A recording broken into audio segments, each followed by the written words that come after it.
एक छोटे से गांव में एक वृद्ध महात्मा रहते थे।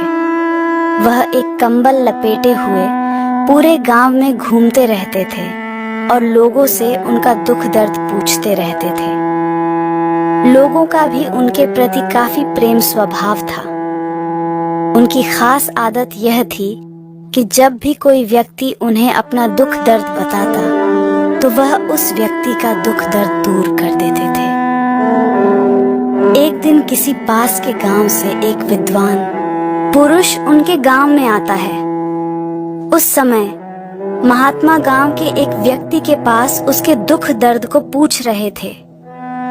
उस व्यक्ति ने बताया कि उसके पेट में बहुत तेज दर्द हो रहा है। वह एक कदम भी नहीं चल सकता, इसलिए वह किसी डॉक्टर के पास नहीं गया। कृपया आप ही कुछ कीजिए। आदमी की दर्द भरी आवाज सुनकर महात्मा जी ने कहा, यहाँ लेट जाओ। वह आदमी तुरंत वही जाता है। फिर महात्मा जी अपने उस कंबल को उस व्यक्ति के पेट पर डालते हैं और हल्के हल्के से हाथ फेरते हैं और कंबल को उठा लेते हैं। कुछ समय बाद वह व्यक्ति खड़ा हो जाता है और कहता है कि महात्मा जी, मेरा पेट दर्द बिल्कुल गायब हो गया है।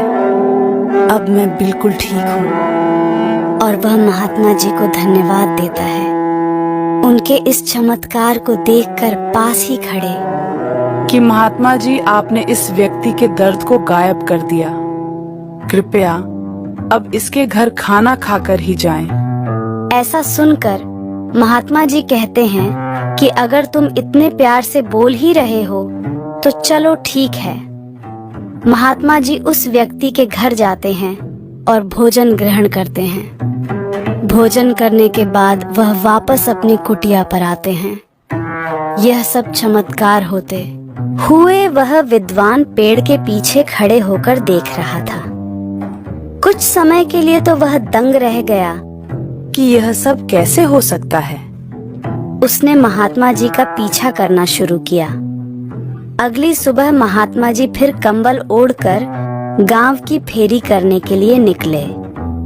वे खेतों पर टहल ही रहे थे कि एक आदमी उनके पास आया और कहने लगा, महात्मा जी, पिछले 3 सालों से मैं अपने खेतों में अच्छी फसल नहीं उगा पा रहा हूँ। काफी मेहनत करता हूँ लेकिन फसल अच्छी पैदा नहीं होती। कृपया आप कुछ कीजिए।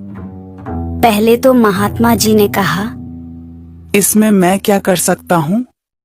तुम्हें अपनी मेहनत पर भरोसा है या नहीं? फिर महात्मा जी उस निराश व्यक्ति की ओर देखते हैं और कहते हैं, चलो ठीक है। फिर महात्मा अपने उस कंबल को लेते हैं और खेत की मिट्टी पर हल्के से घुमाते हैं और वापस उस व्यक्ति के पास आकर कहते हैं, अब अपनी अच्छी फसल के लिए खूब मेहनत करना। इतने में एक दूसरा व्यक्ति आता है और कहता है, महात्मा जी, जब से आपने अपने इस जादुई कंबल को मेरे खेत की मिट्टी पर फेरा है, तब से मेरी फसल चौगुनी बढ़ चुकी है और अब मैं खुशी खुशी से अपना और अपने परिवार का गुजारा कर पा रहा हूँ। मेरी तरफ से आपके लिए एक छोटी सी भेंट। वह व्यक्ति फल और सब्जियों से भरी टोकरी को महात्मा जी को भेंट करता है। महात्मा जी उस भेंट को स्वीकार करते हैं और अपनी कुटिया की तरफ निकल जाते हैं।